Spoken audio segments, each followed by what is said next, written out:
In this video, we will talk about using Zoom for adult ESOL classes, especially during the time of the COVID-19 disruption. So why should we consider to continue these classes during these few months?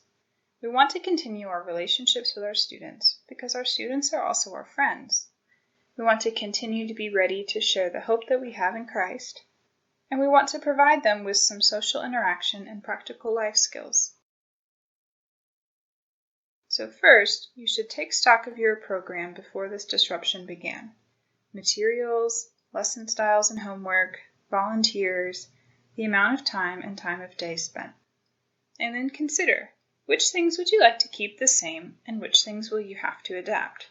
Of course, some things are not possible to keep the same, but many things can be adapted or loosely kept the same. For example, you can deliver materials to students, deliver lessons online, use the same or new volunteers, and offer classes at many different types of day. You want to make sure you consider your students' resources at home. Some of them will have computers and internet access, but many may only have smartphones that they can use. Think about your students' and volunteers' backgrounds with and access to technology. What do your students use to communicate? Facebook, WhatsApp, WeChat, or other materials? They probably are using technology to communicate with friends and family in their home countries, so find out what they like to use and learn how to use that material. Also, think about your students' current situations. Are they working normal hours, but now their children are at home for the rest of the school year? Are they out of work or working different hours than before? All of these things are important to know as you make a plan for how you will teach English online. Next, you want to consider what kind of lessons you would like to have. You could have whole group lessons with small group breakout sessions, pre-recorded video lectures for students to watch first with live practice sessions later, or one-on-one lessons or conversation practice times. You can do all of these things using Zoom. So what is Zoom?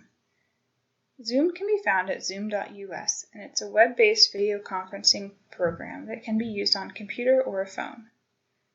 It's available for free for unlimited calls between two people, but if you would like group calls for longer than 40 minutes, you should buy the $15 a month plan.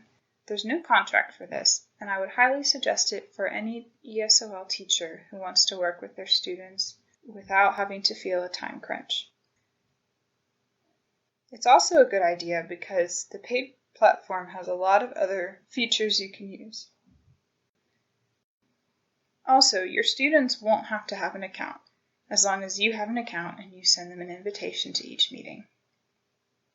Zoom's website has a lot of simple tutorials online that you can check out as well.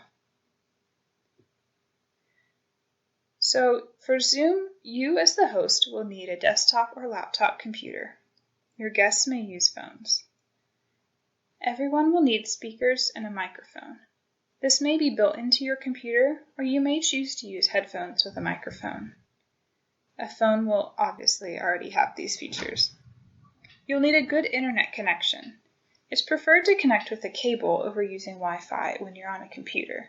This will give you a more stable connection. And you'll need a quiet place and good lighting so that your students can see and hear you well. A few other thoughts before we talk in the next video about the features available on Zoom. Keep it simple. Remember our goals to love our students well. Adapt normal lessons. This will feel more comfortable for you and your students if you try to keep normalcy as best you can. So go ahead and use the textbook you've been using. In the next video, we'll talk about how you can do that. Allow for more time in your lessons. Teaching online often takes longer than when you're teaching in the classroom. And get creative. There are so many tools on the internet that you have. You can show YouTube videos and watch them together, or look at many other resources online. Consider offering additional or flexible classes or groups to suit the different times your students are available. You don't have to think about going to class or making copies. so you may have a bit more time that you could do this. And finally, take advantage of multilingual online resources, like multilingual Bibles, so that you can really use the languages of your students as well as English in whatever you do. I hope that this has helped you think through how to set up a program, and in the next video we'll talk about how to set up a Zoom account, make a meeting, and all the features that are available.